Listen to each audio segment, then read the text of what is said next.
നിങ്ങൾ ഇതുപോലത്തെ ഒരു കംപ്ലയിൻറ്റ് ഫേസ് ചെയ്യുന്നുണ്ട്. അതായത് ആദ്യം എടുക്കുമ്പോൾ മാത്രം ഗിയർ ടൈറ്റ് ഫീൽ ചെയ്യുന്നുണ്ട്, പക്ഷേ കുറച്ച് ഓടി കഴിഞ്ഞതിന് ശേഷം ഗിയർ ടൈറ്റ് കാണിക്കുന്നില്ല.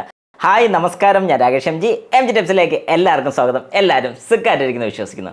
ഇന്ന് ഞാൻ പറയാൻ വന്നിരിക്കുന്ന ഒരു ടോപ്പിക്ക് പലർക്കും മനസ്സിൽ സംശയമുള്ളൊരു കാര്യമാണ്. അതായത് വാഹനത്തിൻ്റെ ഗിയർ ഷിഫ്റ്റ് ചെയ്യുന്ന സമയത്ത്, അല്ലെങ്കിൽ പലപ്പോഴും നമ്മൾ രാവിലെ വാഹനം സ്റ്റാർട്ട് ചെയ്ത് കഴിഞ്ഞ് ഗിയറിൽ ഇടുന്ന സമയത്ത് ഗിയർ കുറച്ച് ടൈറ്റ് ആയിട്ട് ഫീൽ ചെയ്യുന്നുണ്ട്. അതായത് ഏത് ഗിയേഴ്സ് ആയിക്കോട്ടെ, ഫസ്റ്റ് ഗിയറോ സെക്കൻഡ് ഗിയറോ തേർഡോ ഫോർത്തോ, ഏത് ഗിയറിൽ നമ്മൾ എൻഗേജ് ചെയ്യാൻ വേണ്ടി നോക്കിയാലും കുറച്ച് ടൈറ്റ്നസ് കൂടുതലായിരിക്കും. പക്ഷേ അതേ സ്ഥാനത്ത് കുറച്ച് ദൂരം ഓടിയതിന് ശേഷം, അതായത് ഏകദേശം ഒരു 15 അല്ലെങ്കിൽ ഏകദേശം ഒരു 30 കിലോമീറ്ററൊക്കെ ഓടി കഴിഞ്ഞ ശേഷം ഗിയർ കുറച്ചുകൂടെ സ്മൂത്ത് ആവുന്നുണ്ട്. നിങ്ങൾ ഇതുപോലത്തെ ഒരു കംപ്ലയിൻറ്റ് ഫേസ് ചെയ്യുന്നുണ്ട്. അതായത് ആദ്യം എടുക്കുമ്പോൾ മാത്രം ഗിയർ ടൈറ്റ് ഫീൽ ചെയ്യുന്നുണ്ട്, പക്ഷേ കുറച്ച് ഓടി കഴിഞ്ഞതിന് ശേഷം ഗിയർ ടൈറ്റ് കാണിക്കുന്നില്ല. എന്തുകൊണ്ടാണ് ശരിക്കും ഇങ്ങനെ ഒരു കംപ്ലയിൻറ്റ് വരുന്നത്? ഇങ്ങനൊരു സംശയം നിങ്ങൾക്ക് ഉണ്ടെങ്കിൽ ജസ്റ്റ് നിങ്ങൾക്ക് അതിൻ്റെ ഫുൾ ക്ലാരിഫിക്കേഷൻ ഈ ഒരു വീഡിയോയിൽ നിന്ന് കിട്ടുന്നതായിരിക്കും. അതായത് നിങ്ങളുടെ വാഹനത്തിൽ ഇതുപോലൊരു ഗിയർ ടൈറ്റ് ഫീൽ ചെയ്യുന്നുണ്ടെങ്കിൽ ആദ്യം തന്നെ നമുക്ക് നോക്കാൻ പറ്റുന്ന ഒരു കാര്യമാണ് നമ്മുടെ വാഹനത്തിൻ്റെ ക്ലച്ച്. പക്ഷേ ക്ലച്ചിനൊരു പ്രശ്നം ഉണ്ടെന്നുണ്ടെങ്കിൽ ഫുൾ ടൈം നമുക്ക് ഈ കട്ടി കാണിക്കണം, അല്ലാതെ കുറച്ച് ദൂരം ഓടിക്കഴിഞ്ഞാൽ ഈ കട്ടി കാണിക്കാതിരിക്കത്തില്ല.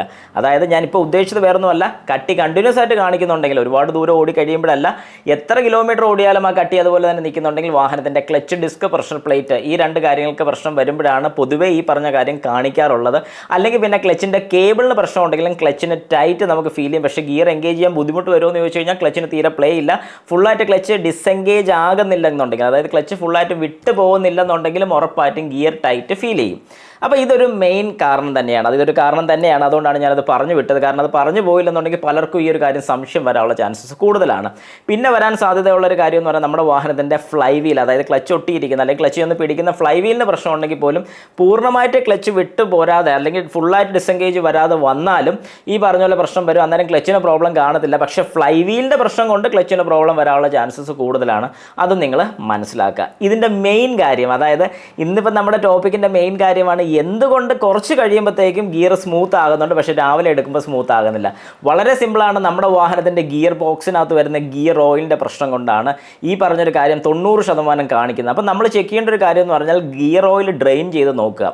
ഡ്രെയിൻ ചെയ്ത് നോക്കിയതിന് ശേഷം അതിനകത്ത് എന്തെങ്കിലും തരിയോ കാര്യങ്ങളൊക്കെ ഉണ്ടോ എന്നുള്ളത് 100% നമ്മളത് കൺഫേം ആക്കുക. കാരണം അങ്ങനെ തരിയോ കാര്യങ്ങളൊക്കെ ഉണ്ടെന്നുണ്ടെങ്കിൽ ഉറപ്പായിട്ടും നമ്മുടെ വാഹനത്തിൻ്റെ ഗിയർ ബോക്സിന് ചെറിയ രീതിക്ക് കംപ്ലയിൻസ് സ്റ്റാർട്ട് ചെയ്തു എന്ന് തന്നെയാണ് എൻ്റെ അർത്ഥം. അപ്പം ശരിക്കും എന്താണ് സംഭവിക്കുന്നത് ചോദിച്ചാൽ, ഇതിനകത്തുള്ള ലൂബ്രിക്കേഷൻ പ്രോപ്പർ ആണോന്നുണ്ടെങ്കിൽ, അല്ലെങ്കിൽ ഇതൊന്ന് ചൂടായി വരുന്ന സമയത്തായിരിക്കും നമുക്ക് പിന്നെ ഗിയർ ഷിഫ്റ്റിങ് കുറച്ചുകൂടെ സ്മൂത്ത് ആകുന്നത്.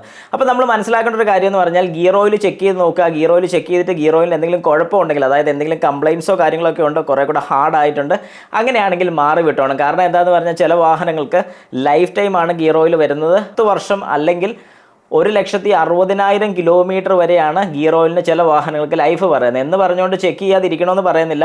ചെക്ക് ചെയ്യണം, ചെക്ക് ചെയ്ത് നോക്കിയിട്ട് കുറവോ കാര്യങ്ങളൊക്കെ ഉണ്ടോ എന്നുള്ളത് നോക്കണം. ഈ പറഞ്ഞാൽ ഗിയർ ടൈറ്റ് വരികയാണെങ്കിൽ ഫുള്ളായിട്ട് ഡ്രെയിൻ ചെയ്ത് നോക്കിയിട്ട് അതിന് മോശമായിട്ടുണ്ടെങ്കിൽ, അല്ലെങ്കിൽ ഗിയർ ഓയിൽ മോശമായിട്ടുണ്ടെങ്കിൽ ഉറപ്പായിട്ടും മാറി വിട്ടോണം. കാരണം എന്താണെന്ന് പറഞ്ഞാൽ നമ്മൾ പോലും അറിയാതെ ഏതെങ്കിലും രീതിക്ക് വെള്ളത്തിൽ കൂടെയൊക്കെ വാഹനം ഓടിച്ചിട്ടുണ്ടെങ്കിൽ, പ്രത്യേകിച്ച് മഴക്കാലമാണ്, അങ്ങനെ വല്ല ഓടിച്ചിട്ടുണ്ടെങ്കിൽ ഗിയർ ബോക്സിനകത്ത് ഏതെങ്കിലും രീതിക്ക് ഈർപ്പോ അല്ലെങ്കിൽ വെള്ളത്തിൻ്റെ എന്തെങ്കിലും അംശമോ കാര്യങ്ങളൊക്കെ കയറിയിട്ടുണ്ടോ എന്നുള്ളത് ഒന്ന് ചെക്ക് ചെയ്ത് നോക്കുന്നത് നല്ലതാണ്. അതുകൊണ്ട് എപ്പോഴെങ്കിലും ഗിയർ ടൈറ്റ് നിങ്ങളുടെ ശ്രദ്ധയിൽ വന്നിട്ടുണ്ടെങ്കിൽ ഉറപ്പായിട്ട് അത് കണ്ട് കാണിച്ച് ചെക്ക് ചെയ്ത് ക്ലിയർ ചെയ്യേണ്ടത് അത്യാവശ്യമാണ്. കാരണം ഒരു കംപ്ലയിൻറ്റ് സ്റ്റാർട്ടിംഗ് സ്റ്റേജിൽ ക്ലിയർ ചെയ്യുന്നതും കുറേ കഴിഞ്ഞ് ക്ലിയർ ചെയ്യുന്നതും രണ്ടും രണ്ട് തന്നെയാണ്. അതുകൊണ്ട് തുടക്കം തന്നെ അത് ക്ലിയർ ചെയ്ത് വിടാൻ പറ്റുമെങ്കിൽ ഏറ്റവും നല്ലതാണ്.